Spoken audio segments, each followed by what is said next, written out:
Its parallel in the book of Revelation is when the bottomless pit is opened, and Apollo and his hordes of locusts ascend from the abyss and come to earth. In Revelation chapter 9, verse 1, we read, "And I saw a star fall from heaven to the earth, and he was given the key to the shaft of the bottomless pit. He opened the shaft of the bottomless pit, and from the shaft rose smoke like the smoke of a great furnace, and the sun and the air were darkened with the smoke of the shaft. Then from the smoke came locusts on the earth, and they were given power like the power of scorpions of the earth, and they were told not to harm the grass of the earth, or any green thing that groweth, or any tree." In movies like The Day the Earth Stood Still, you have a horde of insects who go about devouring all that is man-made, while leaving every green thing untouched. This is Azagthoth and his horde. Nyarlathotep was created as the messenger of the Ancient Ones.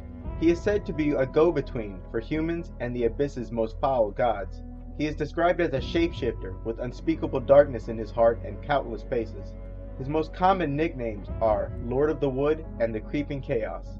For those of you who have seen Hollywood Insiders, full disclosure, you're familiar with the Joker character Asmodeus and his role as the go-between. Repeatedly, Nyarlathotep is associated with chaos. This is, I suspect, Nyarlathotep. Upset the established order, and everything becomes chaos. I'm an agent of chaos. Oh, and you know the thing about chaos?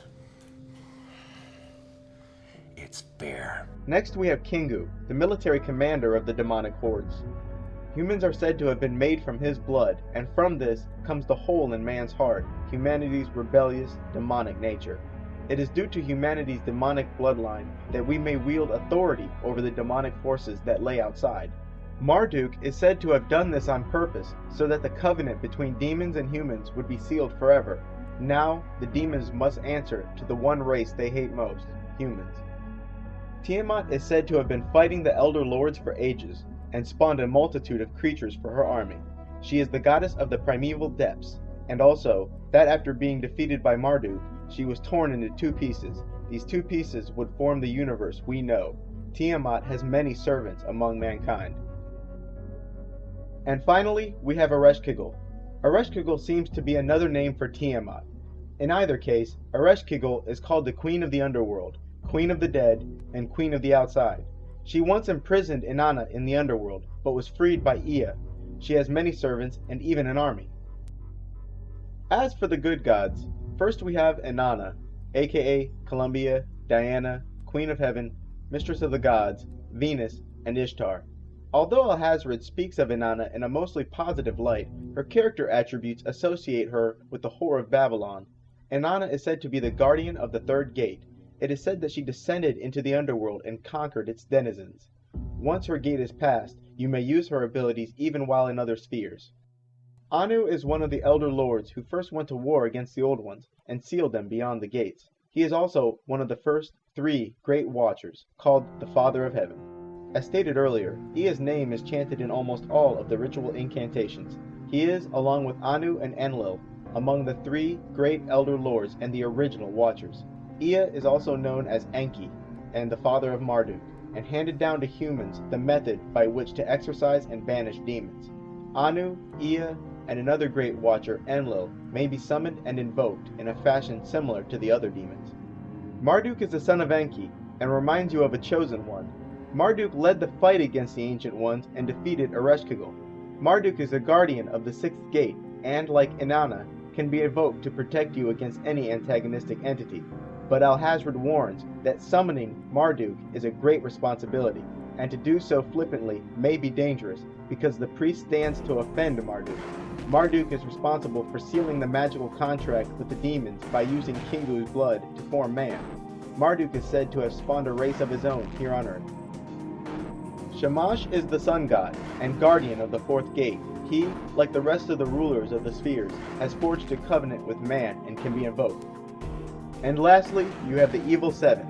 Alhazred, like the Hebrew traditions, suggests that there are 7 main demons who act as workers of darkness in our world. They are neither male or female and are extremely inhumane. It is said that they stretch themselves out like chains and are ministers for Tiamat. They are referred to as the Seven Anunnaki, extremely powerful in magic, and incessantly make trouble for mankind.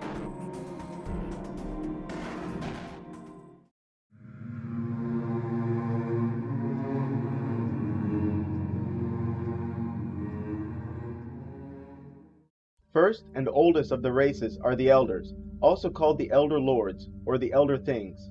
These beings precede the existence of the Old Ones. This group has made a pact with mankind so that we may call upon their assistance with magic. This group is ruled by three gods, Enki, Enlil, and Anu, who would later spawn a race called the Watchers. This group of gods lives, according to the Necronomicon, remotely in the heavens. It was members of the Elder race that trapped the Ancient Ones in the bottomless pit. Then there's the Old Ones, referred to as the Ancient Ones or those from outside. These beings are demons to Christians and jinn to Muslims. This race too, because of the blood of Kingu, is subject to the will of man, granted the proper sacrifice and ritual has been performed. The Old Ones were created and came to Earth long before the creation of man. During this time, the Necronomicon points out, they filled the Earth with corruption. They erected great cities at Earth's poles. Their children, the Nephilim, began to cover the earth. They were worshipped like gods, and when the Elder Lords looked down from heaven and seeing the corruption, they set their seal against the Ancient Ones and cast them into the bottomless pit. Wantonly, the Old Ones trod the ways of darkness, and their blasphemies were great upon the earth. All creation bowed beneath their might and knew them for their wickedness.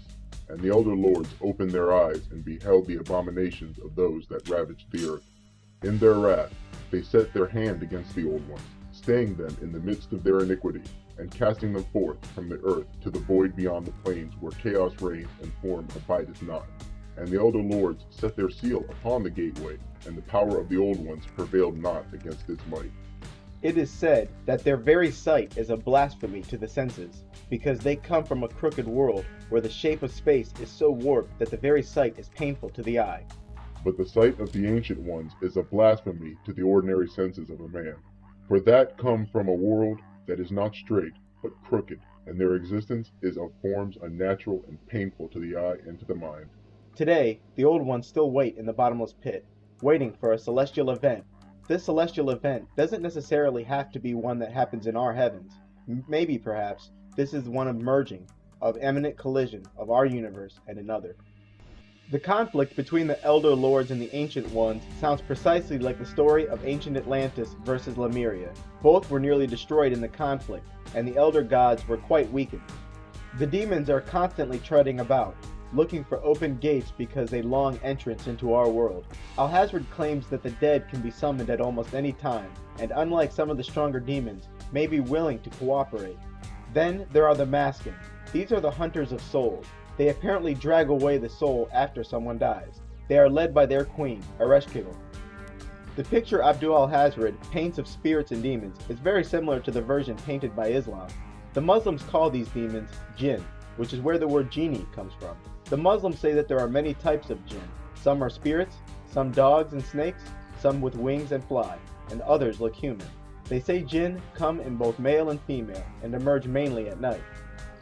Aside from the classical conception of a genie, something else has worked its way into popular culture: the making of a wish after seeing a shooting star.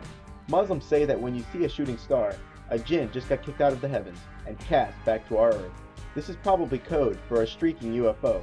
Everyone knows that genies grant wishes, so when you see a falling star, you've just seen a genie. So, you make a wish. Jinns, like the Ancient Ones from the Necronomicon, were created before mankind and filled the earth with corruption. Like the demons from the Necronomicon, they can be banished with incantations and made to do what is against their will. These beings can also survey the habitation of men without his knowing. And the Muslims also claim that there is a pact or contract between the jinn and mankind. Alhazred claims that some demons feed off human emotion like food, and can actually become fat from death. Outside the limit of our sight, feeding off us, perched on top of us from birth to death, are our owners. Our owners. They have us. They control us. They are our masters. Wake up!